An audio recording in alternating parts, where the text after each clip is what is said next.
Hi everyone! In this video I am going to be drawing this dark purple iris using color pencils.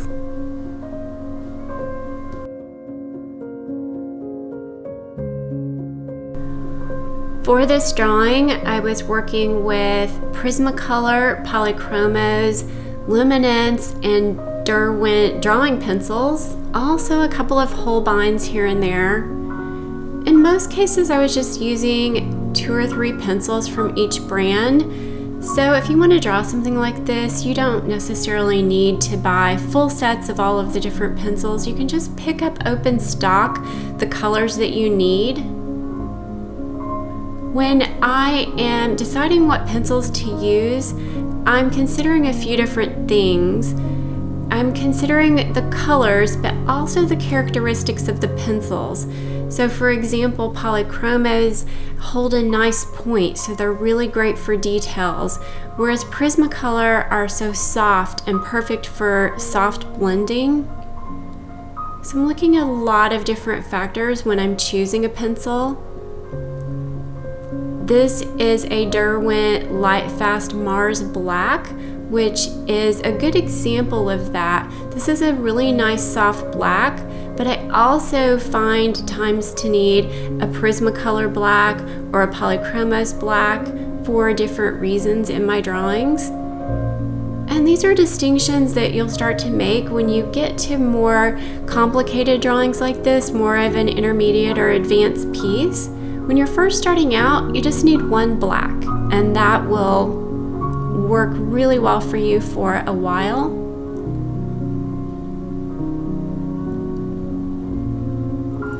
I was drawing this on Legion Rising Museum Mount Board 2-ply. That's my favorite paper to work on. Comes in really large sheets and you can cut them down to any size you want. So I like it for that reason, because I can draw really large when I want to, but I can also cut it down and it's very cost effective that way. You just need a great pair of heavy duty scissors. And that works for the 2-ply. When you get up to the 4-ply, it's a lot harder to cut. Strathmore also makes a really nice mount board that is great to draw on. It's not quite as bright white as this one, but it's really close. One of the things I paid particular attention to in this drawing were these contour lines that you can see me working on here. Those will really dictate where your highlights and shadows go, or you can use those contour lines to map out and find the placement for your shadows and highlights, and then you can just fill in everything around there. I like to draw in my shadows and highlights first, typically, and then come over with the mid-tone colors, so that's exactly what you saw me do there. And then blending with the solvent, you can see what a huge difference that makes. I was working with Utrecht Nude odorless paint thinner and blending out with a Royal and Langnickel Filbert. Really inexpensive brush. The solvent's very inexpensive as well, so that technique does not cost a lot if you want to give it a try. And once the solvent has dried on the paper, I like to come over and spend a lot of time on my second layers. You'll see me just going back and forth. I might brighten a highlight and then go back over it just to get a nice transition and a nice smooth blend there.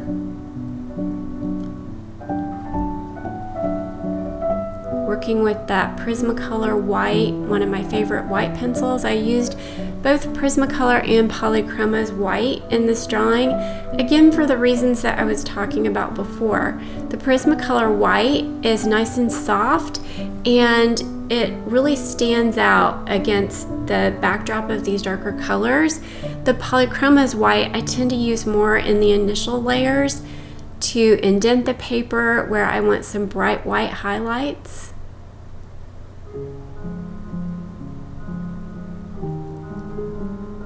I'm working on this final little petal.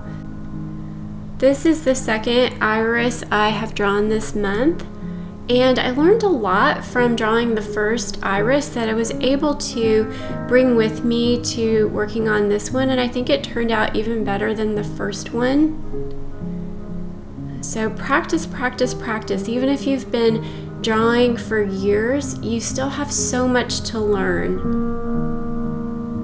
It's one of the most fun things about having a hobby like this is just that potential for growth and being able to recognize when you've had a bit of a breakthrough, which I feel like I did with this flower. And it's really small things. It's the things that I have been saying over and over for years, but as you grow and work, you tend to understand certain concepts better or in a different way.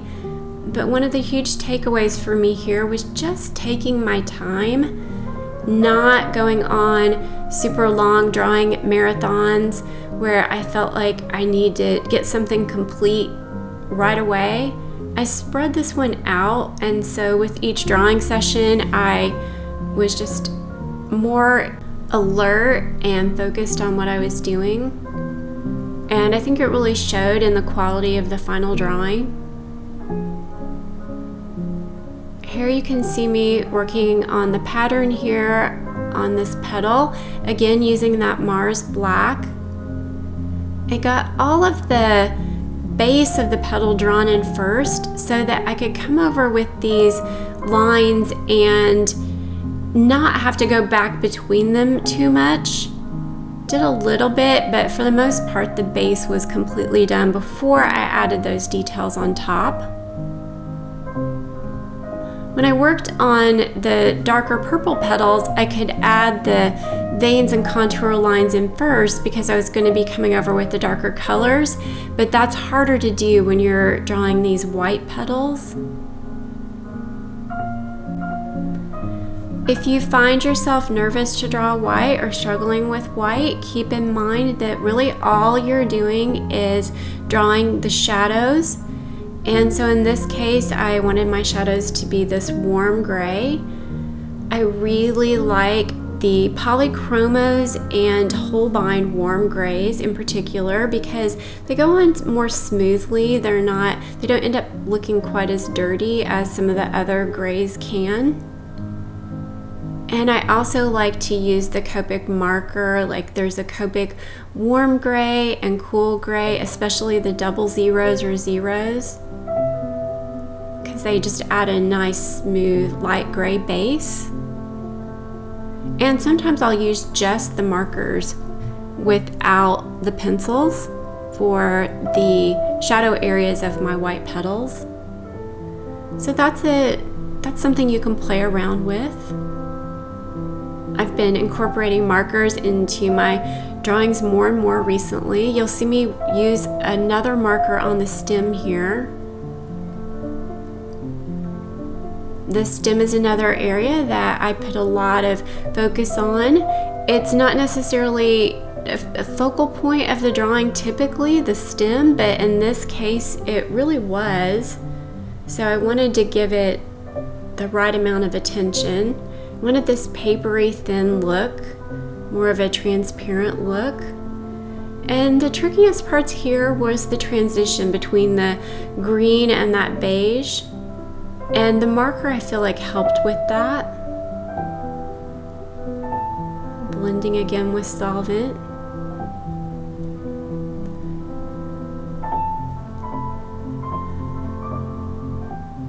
If you are interested in learning how to draw like this, these beautiful realistic flowers, you can join me on Patreon. And for example, this stem, I drew this completely in real time and talked through the steps I was taking and the pencils I was using, choices I was making, all of that sort of thing. There were 3 real-time sections for this drawing alone, and the whole thing is recorded, so go check out those tutorials if you are interested. I will put a link in the description. And once again, here is the completed drawing. Thanks so much for watching, everybody, and I will see you in the next video. Bye. Bye.